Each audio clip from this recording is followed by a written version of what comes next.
നമസ്കാരം. കൂടിക്കാഴ്ചയിലേക്ക് സ്വാഗതം. ഇന്ന് കൂടിക്കാഴ്ചയിൽ നമ്മൾ പരിചയപ്പെടുത്തുന്നത് കേരളത്തിലെ ആരോഗ്യരംഗത്ത് ശ്രദ്ധേയമായ പ്രവർത്തനങ്ങൾ കാഴ്ചവെക്കുന്ന ഡോക്ടർ പീയൂഷ് എം നമ്പൂതിരിപ്പാടിനെയാണ്. Doctor Piyush M Namboothiripad Kerala AIDS control സൊസൈറ്റിയുടെ പ്രോജക്റ്റ് ഡയറക്ടറാണ്. അദ്ദേഹം ഒരു മെഡിക്കൽ ഡോക്ടറാണ്. ആരോഗ്യരംഗത്ത് ദീർഘകാലത്തെ പ്രവർത്തന പരിചയമുള്ള ആളാണ്. പക്ഷേ ഇന്നിപ്പോൾ അദ്ദേഹം നടത്തുന്ന പ്രവർത്തനങ്ങൾ അത് കേരളത്തിൻ്റെ സമകാലീന ആരോഗ്യരംഗത്തെ വിഷയങ്ങളും മാത്രമല്ല, ഭാവി കേരളത്തെ കൂടി അടയാളപ്പെടുത്തുന്ന പ്രവർത്തനങ്ങളാണ്. നമുക്ക് അദ്ദേഹത്തിൻ്റെ പ്രവർത്തന മണ്ഡലത്തെക്കുറിച്ച്, അദ്ദേഹം നേരിടുന്ന വെല്ലുവിളികളെക്കുറിച്ച് സംസാരിക്കാം. ഡോക്ടർ പീയൂഷ് നമ്പൂതിരിപ്പാട്, സ്വാഗതം ഈ പരിപാടിയിലേക്ക്. സാറിൻ്റെ ഈ കേരള എയ്ഡ്സ് കൺട്രോൾ സൊസൈറ്റി, ഇങ്ങനെ ഒരു സൊസൈറ്റി കേരളത്തിൽ സർക്കാരിൻ്റെ ഭാഗമായി പ്രവർത്തിക്കുന്നുണ്ട്. അത് എയ്ഡ്സുമായി ബന്ധപ്പെട്ട് ജനങ്ങൾക്കിടയിൽ അവബോധം സൃഷ്ടിക്കാനും അതുമായിട്ടൊക്കെ ബന്ധപ്പെട്ട പ്രവർത്തനം നടത്തുന്നുണ്ട് എന്ന് ഒരു പൊതുബോധമുണ്ട്. പക്ഷെ അതിനപ്പുറം ഈ സൊസൈറ്റിയെക്കുറിച്ചോ അല്ലെങ്കിൽ ഇവർ ചെയ്യുന്ന പ്രവർത്തനങ്ങളെക്കുറിച്ചോ സമൂഹത്തിലെ ആഴത്തിൽ ഇറങ്ങി ചെയ്യുന്ന പ്രധാനപ്പെട്ട പ്രോജക്റ്റുകളെക്കുറിച്ചോ ആൾക്കാർക്ക് വലിയ പിടിയില്ല. അതൊന്ന് വളരെ ചുരുക്കത്തിൽ പറഞ്ഞാൽ നമ്മുടെ സംഭാഷണം ആരംഭിക്കാം. നിങ്ങൾ പറഞ്ഞത് അക്ഷരാർത്ഥത്തിൽ ശരിയാണ്. ഞാനിവിടെ ചാർജ് എടുത്തിട്ട് 3 മാസമേ ആയിട്ടുള്ളൂ.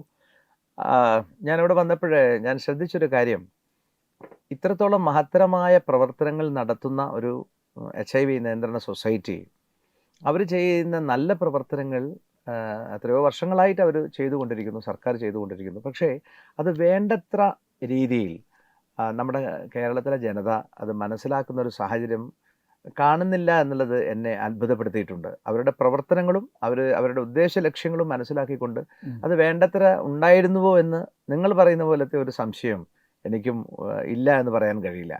ഉണ്ട്. അത് അതൊരു പ്രധാനപ്പെട്ട ചലഞ്ചാണ്, ഒരു വെല്ലുവിളിയാണ്. കാരണം നമ്മൾ എന്ത് ചെയ്യുന്നു എന്നുള്ളതുപോലെ തന്നെ പ്രധാനമാണ് നമ്മളുടെ ഒരു സമൂഹത്തിൽ നമ്മൾ ചെയ്യുന്ന കാര്യങ്ങൾ ജനങ്ങൾക്കൂടെ ബോധ്യപ്പെടുത്തുക എന്നുള്ളത്. അപ്പോൾ അതിനുവേണ്ടി എന്താണ്? അത് ശരിയാണ്. ഞാൻ ഈ HIV നിയന്ത്രണ സൊസൈറ്റിയുടെ പ്രവർത്തനങ്ങൾ ഈ യുവാക്കളോട്, സാധാരണ ജോലിക്കാരോട്, ഉദ്യോഗസ്ഥന്മാരോട് ഒക്കെ എന്താണ് ഈ HIV കുറിച്ചുള്ള നിങ്ങളുടെ അഭിപ്രായം എന്ന് വെറുതെ ചോദിച്ചു നോക്കി. അപ്പം പല കാറ്റഗറിയിൽപ്പെട്ട ആൾക്കാർ പല രീതിയിലാണ് അതിന് ഉത്തരം നൽകിയത്. അത് രസാവഹമായിട്ടുള്ള ഉത്തരം, ഇപ്പോൾ എയ്ഡ്സ് ഉണ്ടോ എന്നാണ് ചിലർ ചോദിക്കുന്നത്. പിന്നെ മറ്റു ചിലർ HIV നമുക്ക് നിയന്ത്രിക്കാൻ സാധിക്കില്ലേ എന്ന് ചിലർ. പിന്നെ കുട്ടികളാണെങ്കിൽ എന്താ എയ്ഡ്സ് രോഗം പറഞ്ഞാൽ എന്താ, ജീവിതകാലം മുഴുവൻ മരുന്ന് കഴിക്കണമെന്നേ ഉള്ളൂ എന്നൊക്കെ വിചിത്രമായ ഉത്തരങ്ങൾ തേടുന്ന ഒരു സമൂഹമായിട്ട് നമ്മുടെ കേരളം മാറിയിട്ടുണ്ടോ എന്നെനിക്കൊരു സംശയമുണ്ട്. അതിനൊരു വ്യത്യാസം വരുത്തുവാനാണ് യഥാർത്ഥത്തിൽ ഞാൻ ശ്രമിച്ചുകൊണ്ടിരിക്കുന്നത്. HIV എന്നുള്ളതൊരു രോഗം നമ്മുടെ കുട്ടികൾക്ക് ഉണ്ടാകാൻ പാടില്ല, നമ്മുടെ തലമുറയ്ക്ക് ഉണ്ടാകാൻ പാടില്ല. കാരണം നമ്മുടെ സമ്പത്ത് അനാവശ്യമായിട്ട് ചിലവഴിക്കാനുള്ളതല്ല. ആ സമ്പത്ത് നന്മയുള്ളൊരു സമൂഹത്തെ സൃഷ്ടിക്കാനാണ് നമ്മുടെ ദേശീയ സമ്പത്ത് എപ്പോഴും നമ്മൾ ഉപയോഗിക്കേണ്ടത്. അതിനാണ് നമ്മൾ ശ്രമിക്കേണ്ടതും. അപ്പോൾ അതിനു വേണ്ടിയുള്ള, ഇപ്പോൾ നിസ്സഹായാവസ്ഥയുടെ മറവിൽ ഒരാൾക്ക് HIV വന്ന് ബാധിച്ചു അതിനെ ചികിത്സിക്കുന്നത് പോലെയല്ല, നമ്മുടെ അറിഞ്ഞും കൊണ്ട് തന്നെ പല തെറ്റുകൾക്കും നമ്മൾ വിധേയമാകുമ്പോൾ ആ രാഷ്ട്രത്തിൻ്റെ സമ്പത്ത് അങ്ങനെ ഒഴുകിപ്പോകുന്നത് നമ്മൾ നിയന്ത്രിക്കേണ്ടതായി, ഒഴിവാക്കേണ്ട ഒരു ചെലവാണ്. അത് നമ്മളത് മനസ്സിലാക്കിയേ മതിയാവുള്ളൂ. ഒരു തലമുറയെ പഠിപ്പിച്ചേ മതിയാവുള്ളൂ.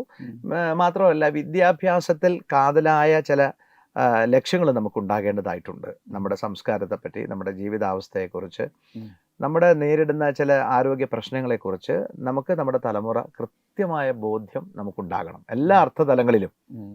അതാണ് എൻ്റെ ഒരു കാഴ്ചപ്പാട്. ഈ രംഗത്ത് പ്രവർത്തിക്കുമ്പോൾ ഞാൻ മനസ്സിലാക്കിയത് അതൊക്കെയാണ്. അപ്പോൾ ഈ പ്രതിരോധ പ്രവർത്തനങ്ങൾക്കപ്പുറമുള്ള ചില കാര്യങ്ങളും കൂടെ നമ്മൾ ലക്ഷ്യം വെക്കേണ്ടതുണ്ടെന്നാണ്. തീർച്ചയായിട്ടും പ്രതിരോധ പ്രവർത്തനങ്ങൾ മാത്രം നടത്തുക എന്നുള്ളത് മാത്രം എൻ്റെ ലക്ഷ്യമല്ല. പ്രതിരോധ പ്രവർത്തനങ്ങൾ നടത്തുന്നതോടൊപ്പം ഒരു തലമുറയെ വഴിതിരിച്ചു വിടണം നന്മയിലേക്ക്. അവരെ മികച്ച രാഷ്ട്രത്തിൻ്റെ, ഈ ഭാരതം എന്ന ഈ പുണ്യഭൂമിയുടെ വിശ്വപൗരന്മാരായി ഓരോ കുട്ടികളും വളരത്തക്ക വിധത്തിൽ അവരുടെ മാനസികാവസ്ഥയെ പോലും കൂട്ടിക്കൊണ്ടുപോകുന്ന തരത്തിലായിരിക്കണം പ്രവർത്തനങ്ങൾ എന്നാണ് ഞാൻ വിലയിരുത്തുന്നത് ഇതിനെക്കുറിച്ചിട്ട്. ഈ കേരളം ഒരു പ്രബുദ്ധ കേരളമാണെന്നൊക്കെ പറയുമെങ്കിലും പല മേഖലകളിലും പല കാര്യങ്ങളിലും വലിയ അബദ്ധ ധാരണകൾ വെച്ചു പുലർത്തുന്ന ഒരു സമൂഹമാണ് നമ്മളുടേത്. എയ്ഡ്സിൻ്റെ കാര്യത്തിലും ഇത് തന്നെ സംഭവിച്ചു. തീർച്ചയായിട്ടും അത് ചില ഞാൻ പറഞ്ഞല്ലോ, ചില ആൾക്കാർ എയ്ഡ്സ് ഉണ്ടോ എന്ന് ചോദിക്കുക, എയ്ഡ്സ് അഥവാ വന്നാൽ എന്താ പ്രശ്നം എന്ന് ചോദിക്കുക, ഇങ്ങനെയൊക്കെ ചോദിക്കുക. അതേ അവസരത്തിൽ ചില ആൾക്കാർക്ക് ഇതിൻ്റെ ഒരു സോഷ്യൽ സ്റ്റിഗ്മ നിലനിൽക്കുന്നുണ്ട് താനും, അതെ രണ്ടുമുണ്ട്. അപ്പോൾ അതുകൊണ്ട് ഇത് തീർച്ചയായിട്ടും ഇത് എന്താ സംഭവം എന്ന് കുട്ടികൾക്ക് അറിയണ്ടേ. അപ്പോൾ അതിനൊരു വിദ്യാഭ്യാസ മേഖലയിലും മാത്രമല്ല, നമ്മൾ നൂതനമായ പല പിന്നെ സംവിധാനങ്ങൾ കൊണ്ട് നമ്മളത് മാറ്റിയെടുക്കാൻ ശ്രമിക്കുന്നുണ്ട്. നമ്മുടെ വിദ്യാഭ്യാസ മേഖലയിൽ ഇപ്പം അങ്ങ് കുട്ടികളുടെ കാര്യം പറഞ്ഞുകൊണ്ടാണ് ഞാൻ ചോദിച്ചത്. നമ്മുടെ വിദ്യാഭ്യാസ മേഖലയിൽ നമ്മളുടെ പാഠ്യപദ്ധതികൾ ഇതുമായിട്ട് ബന്ധപ്പെട്ട കാര്യങ്ങൾ ഉൾപ്പെടുത്താനുള്ള ശ്രമം നടത്തുന്നുണ്ടോ? അങ്ങനെ എന്തെങ്കിലും സംഭവിച്ചിട്ടുണ്ടോ? തീർച്ചയായിട്ടും എൻ്റെ വ്യക്തിപരമായ അഭിപ്രായത്തിൽ നമ്മുടെ ഗവൺമെൻറ് ആലോചിക്കേണ്ട ചില വിഷയങ്ങളാണത്. കാരണം കുട്ടികൾക്ക് ഈ വിദ്യാഭ്യാസത്തെക്കുറിച്ച് അറിയാനുള്ളൊരു പ്രായം, ഒരു മിനിമം ഒരു ഹയർ സെക്കൻഡറി തലങ്ങളിലെങ്കിലും, അതിനുശേഷം കുട്ടികളോട് ഇത് പറയേണ്ടതായിട്ടുണ്ട്. ഈ ലൈംഗിക വിദ്യാഭ്യാസത്തെക്കുറിച്ച്, നമ്മുടെ പെൺകുട്ടികൾ നേരിടുന്ന ചില പ്രശ്നങ്ങളെക്കുറിച്ച് ഇതൊക്കെ ഒന്ന് പഠിപ്പിക്കേണ്ടതായിട്ടുണ്ട്. മാത്രമല്ല ഇത്തരം സാംക്രമിക രോഗങ്ങളും അതുപോലെ തന്നെ ഇത്തരം നമ്മൾ വിളിച്ചു വരുത്തുന്ന ചില രോഗങ്ങളും, നമ്മുടേതായിട്ടുള്ള ചെയ്തികൾ കൊണ്ട് വന്നണയുന്ന രോഗങ്ങളും, ഇതിനെക്കുറിച്ചൊക്കെ ഒരു ശാസ്ത്രീയപരമായ രീതിയിലുള്ള ഒരു അവബോധം കുട്ടികൾക്കുണ്ടാകണം. ഉണ്ടായേ മതിയാവുള്ളൂ. അത് ഒരു ശാശ്വതമായ പരിഹാരം അതിനുള്ളൂ. നിയമവ്യവസ്ഥ അടിച്ചേൽപ്പിക്കുന്നതിനേക്കാളൊക്കെ എത്രയോ നല്ലതാണ് ചെറിയ ഈ ഹയർ സെക്കൻഡറി തലങ്ങളിൽ കുട്ടികളുടെ മനസ്സിലേക്ക് ഇത്തരം ധാരണകൾ നമുക്ക് കൊണ്ടുചെന്നെത്തിക്കുക എന്നുള്ളത്. എയ്ഡ്സിനെ സംബന്ധിച്ച് നിരവധി അബദ്ധ ധാരണകളുണ്ട് എന്ന് അങ്ങും സൂചിപ്പിച്ചു. ഇതൊരു സെക്ഷുവലി ട്രാൻസ്മിറ്റഡ് ഡിസീസ് എന്ന നിലയിലും അസാൻമാർഗിക പ്രവർത്തനങ്ങളിലൂടെ മാത്രം ഒരാളിലേക്ക് എത്തുന്നത് എന്ന നിലയിലുമാണ് സമൂഹം കാണുന്നത്. അതുകൊണ്ട് ഒരാൾക്കൊരു എയ്ഡ്സ് രോഗം ഉണ്ടെങ്കിൽ ഇവൻ തീർച്ചയായിട്ടും വഴിവിട്ട സഞ്ചാരം കൊണ്ട് മാത്രം ഇവന് കിട്ടിയതാണ് എന്ന് ആദ്യമേ അങ്ങ് ചാപ്പ കുത്തുന്ന ഒരു സമൂഹമാണ് നമ്മുടേത്. അതിലെത്രത്തോളം സത്യമുണ്ട്? ഇതിനപ്പുറമുള്ള കാരണങ്ങളുണ്ടോ? ഇത് സത്യവും അർത്ഥസത്യങ്ങളും അതിൽ നിലനിൽക്കുന്നു. സത്യം എന്തെന്ന് കരുതിയാൽ HIV മിക്കവാറും പകരുന്നത് ലൈംഗിക ബന്ധങ്ങളിലൂടെ തന്നെയാണ്, അതിൽ തർക്കമില്ല. അതേ അവസരത്തിൽ നിസ്സഹായതയുടെ മറവിൽ ചിലർക്ക് HIV ബാധ വരുന്നുണ്ട്. മറ്റു ചിലരിൽ IV ഡ്രഗ്സ് ഉപയോഗിക്കുന്നതിലാണ് കൂടുതൽ കാണുന്നത്. ഈവൻ ടാറ്റു ഉപയോഗിക്കുന്നതിൽ ചിലർക്ക് കാണുന്നുണ്ട്. പിന്നെ മാത്രമല്ല സ്വവർഗരതികാരിൽ കാണുന്നുണ്ട്. പിന്നെ ഇങ്ങനെ വൈവിധ്യമാർന്ന മനുഷ്യൻ്റെ ജീവിത കർമ്മമണ്ഡലങ്ങളിൽപ്പെട്ട ചിലർക്ക് ഇത് അറിഞ്ഞോ അറിയാതെയോ പിടിപെടുന്നുണ്ട്. ആ മേഖല കണ്ടെത്തി പരിഹരിക്കുകയാണ് നമ്മൾ ആദ്യമായിട്ട് ചെയ്യേണ്ടത്. പല ഉദാഹരണത്തിന് പ്രിസൺസിൽ, ജയിലിൽ അങ്ങനെ കാണുന്നുണ്ട്, ട്രാൻസ്ജെൻഡേഴ്സിൽ കാണുന്നുണ്ട്, മെയിൽ സെക്സൽ വർക്കേഴ്സിൽ കാണുന്നുണ്ട്, ഫീമെയിൽ സെക്സൽ വർക്കേഴ്സ് കാണുന്നുണ്ട്.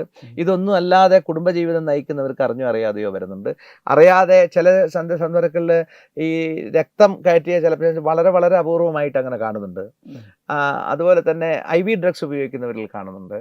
അങ്ങനെ ഈ പല മേഖലകളിലും IV ഡ്രഗ്സ് എന്ന് പറഞ്ഞു കഴിഞ്ഞാൽ നമ്മൾ സാധാരണക്കാർക്കും കൂടെ മനസ്സിലാവും. IV ഡ്രഗ്സ് എന്ന് പറഞ്ഞാൽ നമ്മളുടെ ഈ ലഹരി ഉപയോഗിക്കുന്ന ഡ്രഗ്സ് ആണ് ഉദ്ദേശിക്കുന്നത്. IV ഡ്രഗ്സ് അല്ല. IV ഡ്രഗ്സ് പലതും ഉണ്ടല്ലോ. ആന്റിബയോട്ടിക്സ് ഒരു IV ഡ്രഗ്സ് ആയിട്ട് അങ്ങനെയല്ല ഉദ്ദേശിച്ചത്. IV ഇൻട്രാവിനസ് ആയിട്ട് കേട്ടുന്ന പല ലഹരി വസ്തുക്കളും ഉണ്ട്. അതിലൂടെയാണ് അത്തരം ഉപയോഗിക്കുന്നവരുണ്ട്. അങ്ങനെ ഒരു മെഡിക്കൽ ഡോക്ടറും കൂടെ ആയതുകൊണ്ട് ചോദിക്കുകയാണ്. ഇപ്പോൾ സെക്ഷുവലി ട്രാൻസ്മിറ്റഡ് അല്ലാതെ ഈ ഡ്രഗ്സ് ഉപയോഗിക്കുന്നുണ്ട്, അത് ഈ IV ഡ്രഗ്സ് ഉപയോഗിക്കുന്നുണ്ട്. എങ്ങനെയാണ് ഇത്? നീഡിലൂടെയാണ് കണ്ടാമിനേറ്റഡ്. അതെ, അതുകൊണ്ട് പുതിയ നീഡിൽ കൊടുക്കുന്ന സമ്പ്രദായം നമ്മുടെ സൊസൈറ്റി കൊണ്ട് അങ്ങനെ ചെയ്തിട്ടുണ്ട്. അങ്ങനെ എങ്ങനെ ഇവരെ മാറ്റാം എന്ന് നമ്മൾ പിന്നെ ശ്രദ്ധിക്കുന്നുണ്ട്. അത് ക്രമേണ അവരുടെ ആ താല്പര്യങ്ങളിൽ നിന്ന് അവരെ ക്രമേണ നമുക്ക് മാറ്റിയെടുക്കാൻ നമുക്ക് സാധിക്കുള്ളൂ. അങ്ങനെയുള്ള വലിയ പ്രശ്നങ്ങളുണ്ട്.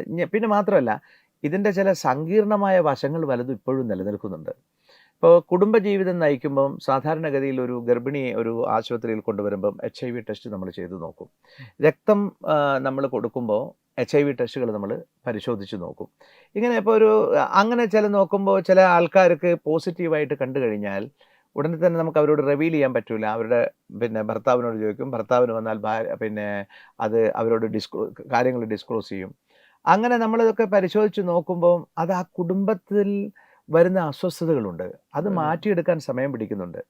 അപ്പം ചിലർക്ക് വലിയ പ്രശ്നങ്ങളുണ്ടാവും. ചിലർക്ക് ചില സങ്കീർണമായ പല മാനസികാവസ്ഥയിലേക്കും അവർ പോകുന്നുണ്ട്. ചില കുട്ടികൾക്ക് ഇത് വരുമ്പോൾ കുട്ടികൾക്ക് ആദ്യം ഇതിൻ്റെ പ്രശ്നം അറിയില്ല. പിന്നീട് അവർ വല്ലാതെ അവരെ ബാധിക്കുന്നുണ്ട്. അത് ഒരു 1-2 കൊല്ലം കഴിയുമ്പോഴേക്കും നിത്യേന ഗുളിക കഴിക്കുകയാണ്. നമുക്ക് ഈ മരുന്നുകൾ കൊടുത്തതുകൊണ്ട് നമുക്ക് ആകെ ചെയ്യാൻ പറ്റുന്നത് വൈറൽ ലോഡ് കുറയ്ക്കുക എന്നുള്ളത് മാത്രം. പരിപൂർണമായ രോഗനിർമ്മാർജ്ജനമല്ലല്ലോ നടത്തുന്നത്. അപ്പോൾ അതുകൊണ്ട് വൈറൽ ലോഡ് കുറയ്ക്കുകയാണ്. പിന്നെ 6 മാസം കൂടുമ്പോൾ നമ്മൾ വൈറൽ ലോഡ് നമ്മൾ ടെസ്റ്റ് ചെയ്ത് നോക്കും. അതുകൊണ്ട് ഫലപ്രദമായില്ലല്ലോ. ജീവിതകാലം മുഴുവൻ മരുന്ന് കഴിക്കേണ്ടി വരില്ലേ. മരുന്ന് നിർത്തി കഴിഞ്ഞാൽ ഉണ്ടാകുന്ന മറ്റുള്ള ഓപ്പർച്യൂണിറ്റി ഇൻഫെക്ഷൻസ് കയറി വരും. അങ്ങനെ ഈ ശരീരം നമ്മളെ തളരും. അങ്ങനെ പലവിധ അസുഖങ്ങളും അവർ അഭിമുഖീകരിക്കുന്നുണ്ട്. അപ്പോൾ ഇത് ഇല്ലാതാക്കാൻ വേണ്ടിയിട്ട് ജീവിതകാലം മുഴുവൻ ഒരു നിഷ്ഠയായി ഇത്ര മരുന്ന്, ഇപ്പം മരുന്ന് സൗജന്യമായിട്ടാണ് കൊടുക്കുന്നത്. അപ്പോൾ ഇതിൻ്റെയൊക്കെ വില, ഇതിൻ്റെയൊക്കെ എത്ര രൂപയാണ് നമ്മൾ സർക്കാരാണ് ഇത് ചെയ്യുന്നത്. അപ്പോൾ അതുകൊണ്ട് അത് നല്ല മേഖലയിലേക്കല്ല നമ്മൾ തിരിച്ചുവിടേണ്ടത്. അതാണ് നമ്മളുടെ ഒരു ഇത്. നമ്മുടെ കുട്ടികൾ എന്ന് പറയുന്നത്, വളർന്നു വരുന്ന കുട്ടികൾ രാഷ്ട്രത്തിന്റെ സമ്പത്തല്ലേ. തീർച്ചയായിട്ടും അതാണ്, അത് മാറ്റിയെടുക്കണം. എയ്ഡ്സ് കൊണ്ട് അപ്പോൾ ഈ പ്രിവെന്റ് ചെയ്യാൻ പറ്റും. അതായത് ഇങ്ങനെ ഡെയിലി മരുന്ന് കഴിച്ച് ഇത് ജീവിതകാലം എത്ര കാലം ജീവിക്കുന്നു അത്രയും കാലം അത് മുമ്പോട്ട് പോകും. പക്ഷെ അതിന് ഒത്തിരി കോംപ്ലിക്കേഷൻസ് ഉണ്ടാവും. സ്വാഭാവികമായിട്ടുണ്ടാവുമല്ലോ. ഒരു മരുന്ന് കഴിക്കുമ്പോഴുള്ള സങ്കീർണതകളൊക്കെ അതിനും വരാം. അങ്ങനെ അത് പിന്നെ അതാണ് ഞാൻ പറഞ്ഞത്. അപ്പൊ ഈ മാത്രമല്ല, ഈ വൈറൽ ലോഡ് കൂടിയാൽ പിന്നെ അത് ഓപ്പറേഷന് പല ഇൻഫെക്ഷൻസും അതിന്റെ കൂടെ വരും. അത് അപ്പൊ മാത്രമല്ല, സോഷ്യൽ സ്റ്റിഗ്മ നാട്ടിൽ ഇപ്പോഴും ജനങ്ങൾ അവരെ കണ്ടു കഴിഞ്ഞാൽ വേറൊരു കണ്ണിലൂടെയാണ് നോക്കി കാണുന്നത്. തീർച്ചയായിട്ടും. അപ്പൊ അത് മാറ്റിയെടുക്കേണ്ടതായിട്ടുണ്ട്.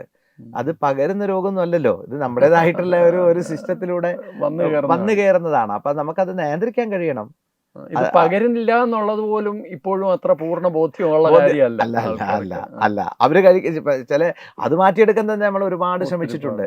HIV നിയന്ത്രണ സൊസൈറ്റിയുടെ പ്രവർത്തനങ്ങൾ കൊണ്ട് ഒരു പരിധിവരെ ഈ സമൂഹം പിടിച്ചു നിന്നിട്ടുണ്ട്. അത്രമാത്രത്തോളം പിന്നെ അവർ ശ്രമിക്കുന്നുണ്ട് ഈ ഉദ്യോഗസ്ഥന്മാര്.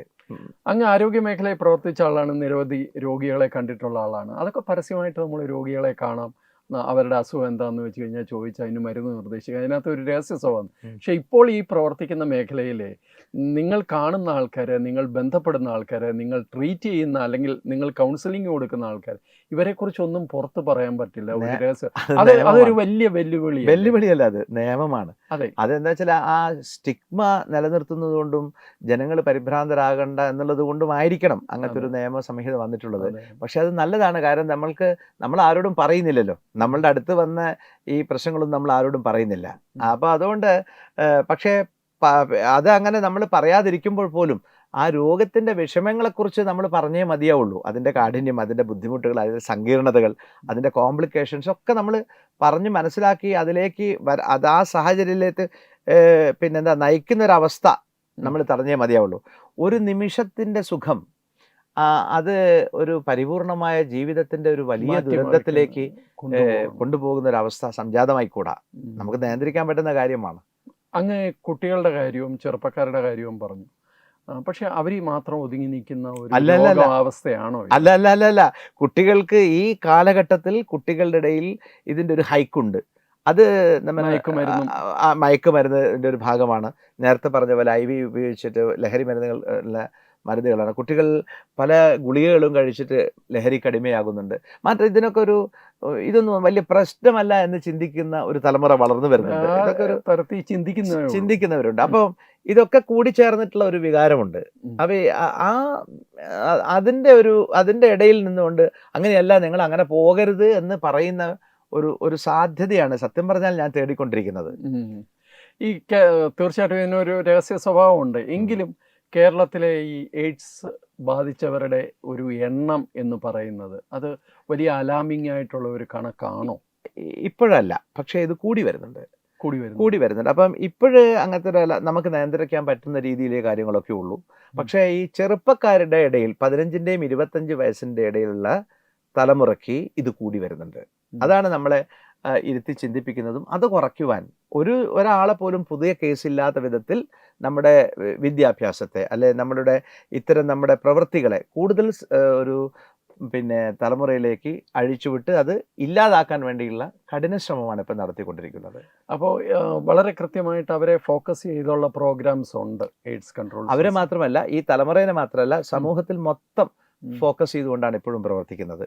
കൂടുതൽ ഫോക്കസിങ് ഓൺ യങ് ജനറേഷൻ കുട്ടികൾ. ഏത് ജില്ലയിലാണ് ഏറ്റവും കൂടുതലെന്ന് പറയാൻ സാധിക്കുമോ? ഇപ്പോൾ യഥാർത്ഥത്തിൽ കുറേ ജില്ലകളുണ്ട്. ഒരു മത്സരം പോലെ തോന്നിയിട്ടുണ്ട് പലപ്പോഴും ജില്ലകൾ തമ്മിൽ. തിരുവനന്തപുരവും എറണാകുളത്തും ഒക്കെ ഈ പ്രശ്നങ്ങൾ കൂടി വരുന്നുണ്ട്. അതില്ല എന്ന് പറയാൻ വയ്യ. അപ്പോൾ ഒരു ഏകദേശ കണക്ക് എത്ര ആയിരിക്കും സാർ? നല്ലപോലെ ഉണ്ട്. ഓരോരോ ജില്ലകളിലും നല്ല ആണോ? ശതമാനം അല്ല, കണക്ക് കൂടി ഓരോ വരുന്നുണ്ട്. ജില്ലയല്ല, കേരളം മൊത്തം എടുത്തു കഴിഞ്ഞാൽ. കേരളത്തില് മോശമല്ലാത്ത വിധത്തിൽ ഉണ്ട്. അല്ല, നല്ലപോലെ മോശം എന്നുള്ളത് ആപേക്ഷികമായ വാക്കാണ്. അപേക്ഷികമല്ല, നല്ലപോലെ ഒരു പോപ്പുലേഷൻ ഈ ഭാഗത്ത് ഉണ്ട്. അപ്പൊ അത് ഉണ്ട്. കുറയ്ക്കാനുള്ള ശ്രമമാണ് അതിലെ നടത്തിക്കൊണ്ടിരിക്കുന്നത്. സ്ത്രീകളുടെ ഒരു അനുപാതം എത്രയാണ്? പുരുഷനും സ്ത്രീയും ഏറെക്കുറെ Same. തുല്യമാണ്. പക്ഷെ പുരുഷന്മാരാണ് കൂടുതൽ. ഉം. സ്ത്രീകളുടെ ഒരു എണ്ണം നോക്കുകയാണെങ്കിൽ കൂടി വരുന്നുണ്ട്, ഇല്ലാന്ന് പറയാൻ വയ്യ. ഞാൻ എയ്ഡ്സ് കൺട്രോൾ സൊസൈറ്റിയുടെ പ്രവർത്തനങ്ങൾ ശ്രദ്ധിച്ചപ്പോൾ എനിക്ക് തോന്നിയ ഒരു സന്തോഷകരമായ ഒരു കാര്യം, നമ്മൾ ആരും അധികം ഫോക്കസ് ചെയ്യാത്ത ഈ മൈഗ്രൻ്റ് പോപ്പുലേഷനെയും നിങ്ങൾ കണക്കിലെടുക്കുന്നു എന്നുള്ളതാണ്. ഉം. അത് എത്രത്തോളം മൈഗ്രൻ്റ് പോപ്പുലേഷൻ ഈ എയ്ഡ്സ് സ്പ്രെഡ് ചെയ്യുന്നതിൽ അവരുടെ ഘടകം എത്രത്തോളം വലുതാണ്, അതിന് എത്രത്തോളം സ്വാധീനമുണ്ട്? ന്യായമായിട്ടും നിങ്ങൾ ചോദിച്ചതും നിങ്ങളുടെ മനസ്സിലുള്ള സംശയങ്ങളും സന്ദേഹവും ഇക്കാര്യത്തിൽ തെറ്റാണെന്ന് പറയാൻ വയ്യ. കേരളത്തിൽ ധാരാളം മൈഗ്രൻസ് പോപ്പുലേഷൻ ഉണ്ട് ഇപ്പോഴും. അതെ. പ്രത്യേകിച്ചിട്ടും ഞാനിപ്പോൾ എറണാകുളം ജില്ലയിൽ വളരെയധികം ഉണ്ട്. അപ്പോൾ ഒരു ദിവസം ഒരു പത്രത്തിൽ പെരുമ്പാവൂരിൽ അതെ. ഇങ്ങനെ വലിയ രീതിയിൽ വരുന്നു എന്ന് പത്ര റിപ്പോർട്ടിൻ്റെ അടിസ്ഥാനത്തിൽ നമ്മൾ അവിടെ പോയി. ഉം.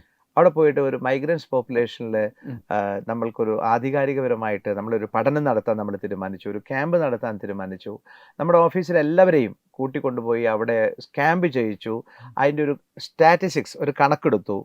4 പഞ്ചായത്തിലും ഒരു മുനിസിപ്പാലിറ്റിയിലും അകപ്പെട്ടിട്ടുള്ള മൈഗ്രൻ്റ് നമ്മുടെ സംസ്ഥാനത്ത് നിന്ന് പുറത്തു നിന്നുള്ള ആൾക്കാർ അവരെ ഒരു അനാലിസിസ് എടുത്തു. അവിടെ മുഴുവൻ അവരെ കൊണ്ടുവരാൻ വേണ്ടി നമ്മൾ തീരുമാനിച്ചു. അപ്പോൾ നമുക്ക് ഒരു ദിവസം കൊണ്ട് അത്ര വലിയൊരു പോപ്പുലേഷനെ കവർ ചെയ്യാൻ സാധ്യമല്ല. എന്നാലും നമ്മളൊരു 2000 പേരെ നമ്മൾ ഫോക്കസ് ചെയ്യാൻ വേണ്ടി തീരുമാനിച്ചു. പക്ഷേ അന്ന് നമുക്കവിടെ 3000-ഓളം പേര് വന്നു എന്നുള്ളതാണ്. അപ്പോൾ അവർ 2500-ൽ പരം ആൾക്കാരെ നമുക്ക് രജിസ്റ്റർ ചെയ്യാൻ സാധിച്ചു. അവരെ നമ്മൾ ഒന്ന് സ്ക്രീൻ ചെയ്തു, അവരെ അഡ്വൈസ് ചെയ്തു. നമ്മുടെ ആരോഗ്യവകുപ്പ്, നമ്മുടെ ജില്ലാ മെഡിക്കൽ ഓഫീസർ അവരുടെയും കൂടെ ഒരു വലിയ പരിപൂർണമായ സമ്മതത്തോടുകൂടെ അവരും ചില STI, അതായത് സെക്സ്വലി ട്രാൻസ്മിറ്റഡ് ഇൻഫെക്ഷനെ കുറിച്ചിട്ട് അവരും പഠിച്ചു. ഇന്ത്യൻ ഡെൻ്റൽ അസോസിയേഷൻ്റെ ഒരു ഗ്രൂപ്പ് ഇട്ടിട്ട് അവിടെ അവരെക്കുറിച്ചും പിന്നെ ഒന്ന് പഠിച്ചു. അവരുടെ ഡെൻ്റൽ ഹൈജീൻ ഒക്കെ പഠിച്ചു. ഈ പഠിച്ചതിൻ്റെ അവസാനത്തിൽ നമുക്ക് HIV രോഗബാധിതരെ കുറേ ഐഡൻറ്റിഫൈ ചെയ്യാൻ പറ്റി. ഹെപ്പറ്റൈറ്റിസ് B ഐഡൻറ്റിഫൈ ചെയ്യാൻ പറ്റി, ഹെപ്പറ്റൈറ്റിസ് C ഐഡൻറ്റിഫൈ ചെയ്യാൻ പറ്റി, മറ്റു ലൈംഗിക സിഫിലിസും ഗൊനോറിയയും ഒക്കെ നമുക്ക് കണ്ടുപിടിക്കാൻ സാധിച്ചു. കുറേ പേരിൽ വ്യാപകമാണത്, കുറേ ഉണ്ട് ഇത്. അപ്പോൾ ആ കമ്മ്യൂണിറ്റിയിലുണ്ട്. അങ്ങനെ എന്നെ അത്ഭുതപ്പെടുത്തിയത് ഇന്ത്യൻ ഡെൻ്റൽ അസോസിയേഷനും നമ്മുടെ ദന്ത ഡോക്ടർമാരും പറഞ്ഞ ചില വസ്തുതകളും അവർ എഴുതി തന്ന ചില റിപ്പോർട്ടുകളുമാണ്. അതിലൊരു നല്ലൊരു ശതമാനം ആൾക്കാരുടെയും ഇത് നോക്കുമ്പോൾ അവർക്ക് ധാരാളം പേർക്ക് പ്രീ ക്യാൻസറസ് ലീഷനുണ്ട്. ക്യാൻസർ വരുന്നതിൻ്റെ തൊട്ട് മുമ്പ് അവരുടെ വായയിൽ അവർ പിന്നെ കണ്ടെത്തുന്ന ല്യൂക്കോപ്ലാക്കി അതൊക്കെ തുറന്നിരിക്കുന്ന അവരുടെ ടേമിൽ പറയുന്ന അസുഖമുണ്ട്. അതെന്നെ ഒരു ഇരുത്തി ചിന്തിപ്പിച്ചൊരു വിഷയമാണ്. അതുമായി ബന്ധപ്പെട്ടിട്ട് ഞാൻ പിന്നെ കൂടുതൽ പഠിക്കാൻ വേണ്ടിയിട്ട് ഞാൻ അവിടുത്തെ ഡെൻ്റൽ അസോസിയേഷനോട്, നമ്മുടെ ഗവൺമെൻറ് ഡെൻ്റൽ ഡോക്ടർമാരോടൊന്ന് പറയാൻ ഞാൻ ആഗ്രഹിക്കുന്നുണ്ട്. കാരണം അത് അവരുടെ ഒരു വസ്തുതയായിട്ട് അവരെനിക്ക് എഴുതി തന്നതാണ്. അപ്പോൾ അതാണ് എന്നെ ഒരു ഇതായത്. അതുപോലെ തന്നെ നമ്മുടെ HIV ഉണ്ട്. നമ്മൾ HIV ആൾക്കാർ ഐഡൻറ്റിഫൈ ചെയ്തിട്ടുണ്ട്. അവരുടെ ARTയിൽ നമ്മൾ എത്തിച്ചിട്ടുണ്ട്. അവരുടെ ട്രീറ്റ്മെൻറ്റ് നമ്മൾ സ്റ്റാർട്ട് ചെയ്തിട്ടുണ്ട്. നമ്മളെ കാര്യങ്ങളൊക്കെ ചെയ്തിട്ടുണ്ട്. അപ്പോൾ ഞാൻ നോക്കുന്നത് ആസാം, ബംഗാൾ, ജാർഖണ്ഡ്, ഉത്തരാഖണ്ഡ് തുടങ്ങിയിരിക്കുന്ന സംസ്ഥാനങ്ങളിലെ ആൾക്കാരാണ് അവിടെ ഏറ്റവും കൂടുതലുള്ളത്. ആസാമുകാരാണ് ധാരാളം നമ്മളെ ക്യാമ്പിൽ വന്നിട്ടുള്ള ആൾക്കാർ. അവിടെയൊക്കെ പല ഭാഷകൾ സംസാരിക്കുന്നവരാണ്, ഹിന്ദി സംസാരിക്കുന്നവരാണ്. പക്ഷേ അപ്പോൾ ഇവരൊക്കെ നമ്മൾ ഐഡൻറ്റിഫൈ ചെയ്തപ്പെട്ട ആൾക്കാർ നോക്കുമ്പോൾ ചില ആൾക്കാർ പിന്നെ ഹോട്ടലിൽ ജോലി ചെയ്യുന്നവരുണ്ട്, അതിൽ ചിലർ അങ്ങനെയുണ്ട്. അപ്പോൾ നമ്മൾ അങ്ങനത്തെ സാഹചര്യങ്ങളിൽ ഈ ഹെൽത്ത് കാർഡ് ഇഷ്യൂ ചെയ്യുന്നതിൽ കുറച്ചും കൂടെ ഒരു ശ്രദ്ധ നമ്മുടെ ഹെൽത്ത് ഡിപ്പാർട്ട്മെൻറ്റ്, മറ്റുള്ള എല്ലാ ഇൻ്റർസെക്ടറലായിട്ട് എല്ലാവർക്കും പങ്കുണ്ടല്ലോ. തദ്ദേശ ഭരണം, പോലീസ്, എക്സൈസ് എല്ലാവരും കൂടി ചേർന്നിട്ട് ഇതിന് നൂതനമായ എന്തെങ്കിലും ഒരു പദ്ധതി കണ്ടെത്തണമെന്നാണ് എൻ്റെ ഒരു. കാരണം ഈ പോപ്പുലേഷൻ മുഴുവൻ വെറും നമ്മൾ ഈ പറയുന്ന പോലെ പറമ്പിൽ ജോലി എടുക്കുന്നവർ മാത്രമല്ല, നമ്മളുടെ ഡേ ടു ഡേ ലൈഫുമായിട്ടും കൂടി ബന്ധപ്പെട്ട് ആൾക്കാർ, ഹോട്ടലുകൾ, പിന്നെ പല പല ഫാക്ടറികൾ, ബാർബർ ഷോപ്പുകൾ. അപ്പോൾ ഇവരുടെ ഒരു നമ്മൾ ശ്രദ്ധിക്കണം.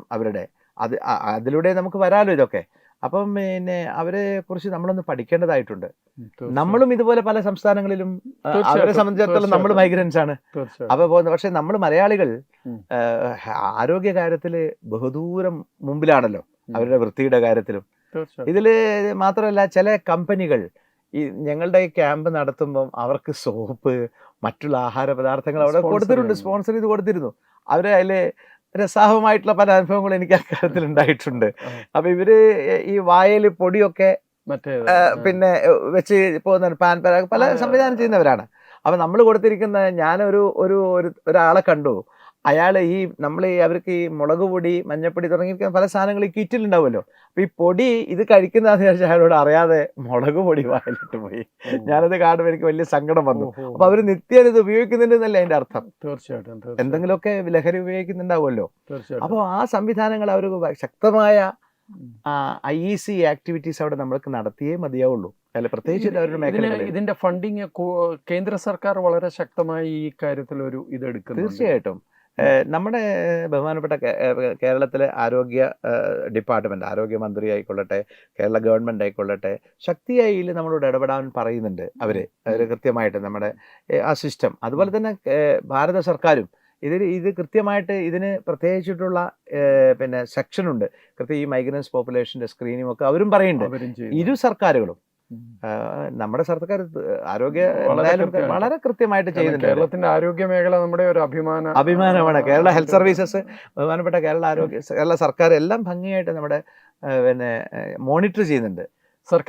സർക്കാരുകളുടെ കാര്യം അങ്ങ് പറഞ്ഞു. ഈ മോഹൻലാൽ ആണെന്ന് തോന്നുന്നു ഇതിന്റെ മഞ്ജു വാര്യരുമാണ്. പൊതുവെ സമൂഹത്തിലെ മറ്റ് ഉന്നത നിലയിലുള്ള ആൾക്കാരിൽ നിന്ന് ഒരു സഹകരണം കിട്ടുന്നുണ്ടോ? സത്യം പറഞ്ഞാൽ കിട്ടുന്നുണ്ട്. നമ്മൾ പിന്നെ എൻ്റെ ജീവിതാനുഭവങ്ങൾ നോക്കുമ്പോൾ നമ്മൾ ആരോഗ്യരംഗത്തിൻ്റെ എന്ത് പ്രശ്നങ്ങൾ പറഞ്ഞാലും ഇപ്പം മാധ്യമ പ്രവർത്തകർ, ഒട്ടുമിക്ക മാധ്യമ പ്രവർത്തകരും അവിടെ ഞങ്ങൾ പോയപ്പോൾ അഭിനന്ദിച്ചതാ. എല്ലാ മാധ്യമ പ്രവർത്തകരും നന്നായി ഡോക്ടർ, അത് ഈ നമ്മൾ ചെയ്യേണ്ടതായിരുന്നു, നിങ്ങൾ എങ്ങനെ ഇവരെ കൊണ്ടുവരും, അതായിരുന്നു അവരുടെ ആശങ്ക, അതെങ്ങനെ നിങ്ങൾ എത്തിക്കും. ആളുകൾ ഇഷ്ടം പോലെ വന്നു, അതിനുള്ള സംവിധാനം നമ്മൾ ഒരുക്കിയിരുന്നു. അപ്പോൾ മാധ്യമപ്രവർത്തകர்களായിട്ട് ഈ മറ്റുള്ള ഡിപ്പാർട്ട്മെൻ്റ് ആയിക്കൊള്ളട്ടെ, റവന്യൂ, നമ്മുടെ അവിടുത്തെ ജില്ലാ കളക്ടർ, അവരുടെ ADM, department of health services, policing, excise, എല്ലാവരും, തദ്ദേശ ഭരണ വകുപ്പുകൾ, ആരെയും നമുക്ക് ഇതിൽ നിന്ന് മാറ്റി നിർത്താൻ പറ്റില്ല. എല്ലാവർക്കും സന്തോഷമാണ്. നമ്മൾ ചെയ്യാൻ ഒരുങ്ങുന്നു പറയുമ്പോൾ എല്ലാവരും സപ്പോർട്ട് ചെയ്യുന്ന ഒരു സ്ഥിതി വിശേഷമാണ് എന്നെ സംബന്ധിച്ചിടത്തോളം പേഴ്സണലായിട്ട് എനിക്ക് ഫീൽ ചെയ്തത്. തീർച്ചയായിട്ടും. രണ്ട് ചെറിയ ചോദ്യങ്ങൾ കൂടി. ഒന്ന്, അങ്ങ് ചെയ്യുന്ന ഈ പ്രവർത്തനങ്ങൾ, ഈ വലിയ പ്രവർത്തനങ്ങൾ, നല്ലൊരു ടീം കൂടെ ഉണ്ട്. അപ്പോൾ ഇതിൻ്റെ ഒരു ഫലം അത് എത്രത്തോളം എഫക്റ്റീവാണ്, എത്രത്തോളം പ്രോഗ്രസ് ഉണ്ട് എന്ന് അറിയാനും മനസ്സിലാക്കാനുള്ള ഒരു സംവിധാനം കൂടിയുണ്ട്. തീർച്ചയായിട്ടും. എൻ്റെ ഡിപ്പാർട്ട്മെൻറ്റിൽ പല സെക്ഷൻസ് ഉണ്ടല്ലോ, പല സെക്ഷൻസ് ഉണ്ട്, പല ഡിവിഷനിലെ എല്ലാവരും, താങ്കളോട് തുറന്ന് പറയാം, എല്ലാവരും ഒന്നിനൊന്ന് മെച്ചമുള്ളതായിട്ടാണ് എനിക്ക് ഫീൽ ചെയ്തിട്ടുള്ളത്. മാത്രമല്ല ഞങ്ങളിത് കൃത്യമായിട്ട് ഒരു മാസത്തിലെ എൻഡിങ്ങിൽ ഒന്ന് ഇവാലുവേറ്റ് ചെയ്യുന്നുണ്ട് ഓരോ പ്രോഗ്രാംസും. അതിൽ എവിടെയെങ്കിലും ഒരു തെറ്റുകളുണ്ടെങ്കിൽ പരസ്പരം എല്ലാവരും കൂടി ഒരുമിച്ചിരുന്നിട്ടാണ് ഇത് ഇവാലുവേറ്റ് ചെയ്യുന്നത്. അത് വളരെ ഇഫക്റ്റീവാണ്. അത് നമ്മൾ ചർച്ച ചെയ്യുന്നുണ്ട്. അതിൻ്റെ എല്ലാ റിപ്പോർട്ട്സും നമ്മൾ ദേശീയ തലത്തിലും നമ്മുടെ ഗവൺമെൻറ്റിനോടൊക്കെ നമ്മൾ അത് കമ്മ്യൂണിക്കേറ്റ് ചെയ്യുന്നുണ്ട്. വലിയ സഹകരണമാണ് എല്ലാ സ്ഥലത്തും നമുക്ക് കിട്ടുന്നത്. ഞാൻ കണ്ടെടുത്തോളം ഈ ഡിപ്പാർട്ട്മെൻറ്റിനെ കുറിച്ച് നല്ലത് പറയുകയാണ്. തീർച്ചയായിട്ടും. വളരെ സന്തോഷം ഡോക്ടർ പീയൂഷ് നമ്പൂതിരിപ്പാട് ഇത്രയും സമയം ഞങ്ങളോടൊത്ത് ചെലവഴിച്ചതിന്. അങ്ങയുടെ ഈ ഒരു ദൗത്യം കേരളത്തിലെ സമൂഹത്തെ സംബന്ധിച്ചിടത്തോളം നമ്മുടെ ഭാവിയെ സംബന്ധിച്ചും വളരെ പ്രാധാന്യം അർഹിക്കുന്ന. എനിക്ക് അങ്ങയോട് ഒരു കാര്യം പറയാനുണ്ട്. നമ്മൾ വിഹരിക്കുന്ന മേഖല ആരോഗ്യമാണ്. അതെ. ഈ ആരോഗ്യം എന്ന് പറയുന്നത് മാനസികാരോഗ്യവും ശാരീരിക ആരോഗ്യവും കൂടി ചേർന്നിട്ടുള്ളതാണ്. അപ്പോൾ ഈ രണ്ടും കൂടി ചേരുന്നു പറഞ്ഞാൽ സമൂഹത്തിൻ്റെ എന്ത് വിഷയങ്ങളും ആരോഗ്യത്തെ ബാധിക്കും, സമൂഹത്തിലുണ്ടാകുന്നത്. അപ്പം ഈ എന്തായാലും ഈ മാധ്യമ പ്രവർത്തനം, മാധ്യമ ലോകം എന്ന് പറയുന്നത് ഒരു ഫോർത്ത് എസ്റ്റേറ്റ് പോലെ ഒരു വലിയ ശക്തിയുള്ള ഒരു തൂണാണ്, ഒരു പില്ലറാണ്. അപ്പം എന്തൊക്കെ അങ്ങേക്കും അങ്ങയുടെ ചാനലിനും ചെയ്യാൻ സാധിക്കും, അങ്ങയുടെ ബന്ധങ്ങൾ കൊണ്ട് എങ്ങനെ സമ്പൂർണ്ണമായ ശുചിത്വമുള്ള അല്ലെങ്കിൽ ഒരു പോസിറ്റീവ് ആരോഗ്യത്തെ നമുക്ക് പ്രതിനിധാനം ചെയ്യാൻ സാധിക്കും. അതും താങ്കളുടെ പിന്തുണയും താങ്കളുടെ സഹപ്രവർത്തകരുടെ പിന്തുണയും ഞങ്ങൾക്കും വേണം. മാധ്യമപ്രവർത്തകൻ എന്നുള്ള നിലയിലല്ല, ഒരു പൗരൻ എന്നുള്ള നിലയിൽ നമ്മൾ ചെയ്യേണ്ടതാണ്. വളരെയധികം നന്ദി സർ. നമസ്കാരം. Brought you by Kerala AIDS control society. HIV AIDS സംബന്ധമായ സംശയങ്ങൾക്ക് 1097 എന്ന 24 മണിക്കൂറും പ്രവർത്തിക്കുന്ന ടോൾ ഫ്രീ നമ്പറിലേക്ക് വിളിക്കുക. വാട്സാപ്പിലും ഫേസ്ബുക്കിലും ഒക്കെ സ്റ്റാറ്റസ് അപ്ഡേറ്റ് ചെയ്യാറുണ്ടല്ലോ, HIV സ്റ്റാറ്റസോ. HIV പിടിപെടാനുള്ള സാഹചര്യങ്ങളിൽ കൂടി അറിഞ്ഞോ അറിയാതെയോ കടന്നു പോയിട്ടുണ്ടാവാം. എന്ത് തന്നെയായാലും മുൻകൂട്ടി പരിശോധിച്ച് HIV സ്റ്റാറ്റസ് അറിയൂ. സൗജന്യ HIV പരിശോധനയും കൗൺസിലിങ്ങും ആരോഗ്യ കേന്ദ്രങ്ങളിൽ പ്രവർത്തിക്കുന്ന ICTC അഥവാ ജ്യോതിഷ് കേന്ദ്രങ്ങളെ സമീപിക്കുക. നിങ്ങളുടെ സ്റ്റാറ്റസ് എന്തായാലും വിവരങ്ങൾ രഹസ്യമായി സൂക്ഷിക്കുന്നതായിരിക്കും.